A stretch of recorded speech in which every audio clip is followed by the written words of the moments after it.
Hello hi guys नमस्कार welcome back to my another YouTube video. आज मु आपण मानकर पिला मानक ऊपर एक सुंदर वीडियोटी नहीं कि आसी। प्राय पेरेंट्स भावती जे पिला मानकर शिक्षा कौटू स्टार्ट हवा उचित से माने गोटे रंग पथरे गोटे रंग चिंताधारा रुहति जे कि मो पिला माने जतले बड़ हबो तापर होची से मानकर शिक्षा आरंभ हबो। मु ए वीडियो माध्यम रे आपण मानकु कहबा चाहूची आपण मानकर प्रथम भूल होची ଆପଣ ଯେତେବେଳେ ଭାବୁଛନ୍ତି କି ପିଲାର ବୟସ ହେଇନି ଶିଖିବା ପାଇଁ ଆଉ ସେ ବଡ଼ ହେଲା ପରେ ଶିକ୍ଷା ଗ୍ରହଣ କରିବ, ଏଇଟା ହେଉଛି ପ୍ରଥମ ଭୁଲ ଆପଣମାନଙ୍କର। ଶିକ୍ଷାର ଯେଉଁ ପିଲାମାନଙ୍କର ଛୋଟ ପିଲାର ଶିକ୍ଷା ମାଆର କୋଳରୁ ହିଁ ଷ୍ଟାର୍ଟ ହୋଇଥାଏ।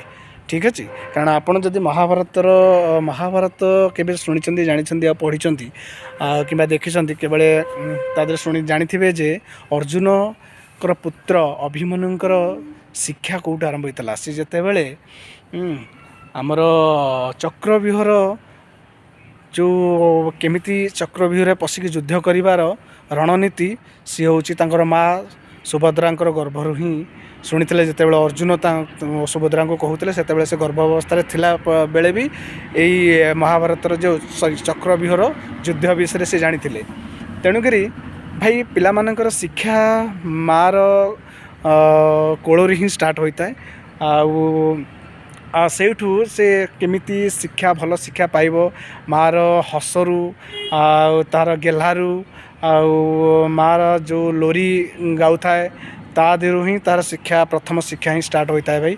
ତେଣୁକରି ପିଲାମାନଙ୍କୁ କେବେ ବି ଏ ଥଟ୍ରେ ରୁହନ୍ତୁନି କି ଚିନ୍ତାରେ ରୁହନ୍ତୁନି କି ପିଲା ବଡ଼ ହୋଇଗଲା ପରେ ତାକୁ ତୁମେ ଭଲ ଏଜୁକେସନ୍ ଦେବ, କାରଣ ସେ ବଡ଼ ହୋଇଗଲା ପରେ ସେ ତା'ର ଅଲଗା ପ୍ରକାର ଚିନ୍ତାଧାରା ଆସିଥିବ। ତେଣୁକରି ତାକୁ ଗୋଟେ ଭଲ ଶିକ୍ଷା ଦେବାକୁ ହେଲେ ତାକୁ ଛୁଆବେଳୁ ହିଁ ଶିକ୍ଷା ଦେବା ଉଚିତ, ଭଲ ଲୋରି ଗାଇବା ଉଚିତ। ଆଉ ତାକୁ ବିଭିନ୍ନ ପ୍ରକାର ହେଉଛି ତୁମର ଫ୍ୟାମିଲି ପ୍ୟାରେଣ୍ଟସ୍ମାନଙ୍କ ଉପରେ ତାକୁ ହେଉଛି ଜେଜେ, ବାପା, ହେଉଛି ମା', ବାପା, ଦାଦା, ଏସବୁ ଜିନିଷ ଶିଖାଇବା ଉଚିତ। ଆଖପାଖ ଅଞ୍ଚଳରେ ଥିବା ଗଛ, ପଶୁ ପକ୍ଷୀ ଏମାନଙ୍କୁ ଦେଖେଇକି ତାକୁ ଖୁସି କରିବା ଉଚିତ। ଆଉ ପ୍ରଥମ ଜିନିଷ ହେଉଛି ସେମାନଙ୍କର ମାଇଣ୍ଡକୁ ଜାମ୍ କରିବା ଉଚିତ ନୁହେଁ। କି ପିଲାମାନଙ୍କୁ କେବେ ବି ଜାଣିଥିବେ ପିଲାମାନଙ୍କୁ କେବେ ବାଡ଼େଇବେନି, ଗାଳି କରିବେନି କିମ୍ବା ଖରାପ ଭାଷାରେ କହିବେନି, ଯାହାର ହାମ୍ପର ସେମାନଙ୍କ ଉପରେ ପଡ଼ିବ, ପିଲାମାନଙ୍କ ଉପରେ ପଡ଼ିବ।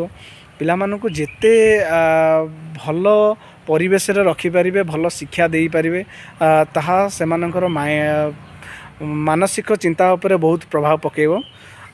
ତେଣୁକରି ପିଲାମାନଙ୍କୁ ସବୁବେଳେ ଭଲ ପରିବେଶରେ ରଖନ୍ତୁ ଆଉ ସେମାନଙ୍କ ପାଇଁ ଭଲ ରୁଟିନ୍ କରନ୍ତୁ, ଟାଇମ୍ ଟେବୁଲ୍ ବନାନ୍ତୁ, କେଉଁ ସମୟରେ ଖେଳିବ, କେଉଁ ସମୟରେ ପଢ଼ିବ, କେଉଁ ସମୟରେ କ'ଣ କରିବ। ସେ ପିଲା ଯେମିତି ଆମର ଗୋଟେ ଗୀତାରେ ଅଛି ରୁଚୁ ନ ରୁଚୁ ଖା ପିତା ବୁଝ ନ ବୁଝୁ ପଢ଼ ଗୀତା, ସେଇଭଳି ପିଲାମାନେ ବୁଝିପାରନ୍ତୁ କିମ୍ବା ନ ବୁଝିପାରନ୍ତୁ, ଆପଣମାନଙ୍କର କାମ ହେଉଛି ପିଲାମାନଙ୍କୁ ସବୁବେଳେ ତାଙ୍କ ମୁଣ୍ଡରେ ଗୁଣୁଗୁଣୁ ହେଇକି ସବୁବେଳେ ଭଲ କଥା, ଭଲ ଟପିକ୍ ଉପରେ କହିବା, ଆଉ ତାକୁ ସେମାନଙ୍କୁ ଭଲ ଶିକ୍ଷା ଦେବା।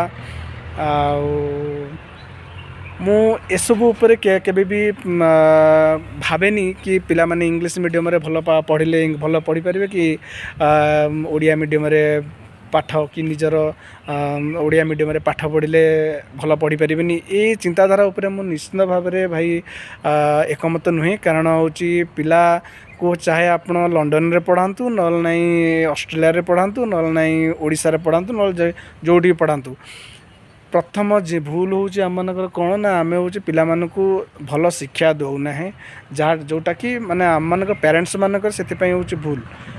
ଠିକ୍ ଅଛି, ତେଣୁକରି ପିଲାମାନଙ୍କୁ ପ୍ରଥମ ହେଉଛି ଭଲ ଶିକ୍ଷା ଦିଅ।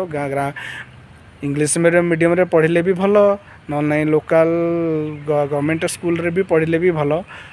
ପ୍ରଥମ ଜିନିଷ ହେଉଛି ପିଲାମାନଙ୍କୁ ଆପଣ କେଉଁଭଳି ଶିକ୍ଷା ଦେଉଛନ୍ତି, ତାଙ୍କ ମୁଣ୍ଡରେ କେଉଁଭଳି ଜ୍ଞାନ ଦେଉଛନ୍ତି, ଏଇଟା ହେଉଛି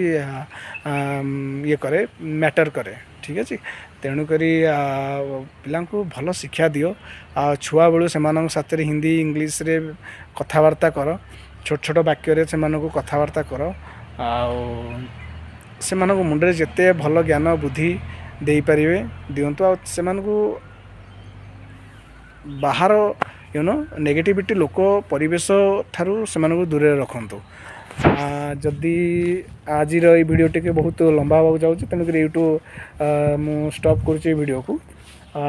ଦେଖା ହେବା ଆଉ ଗୋଟେ ଭିଡ଼ିଓ ସହିତ। ଯଦି ଭିଡ଼ିଓଟି ଆପଣମାନଙ୍କୁ ଭଲ ଲାଗିଛି ତେବେ ଲାଇକ୍ ସବସ୍କ୍ରାଇବ୍ ଚ୍ୟାନେଲ୍କୁ କରନ୍ତୁ ଆଉ କମେଣ୍ଟ ମାଧ୍ୟମରେ ଜଣାନ୍ତୁ। ସୋ ମୁଁ ଆହୁରି ଭିଡ଼ିଓ ପିଲାମାନଙ୍କ ରିଲେଟେଡ଼୍ ବିଷୟରେ ଆଣିପାରିବି। Thank you so much.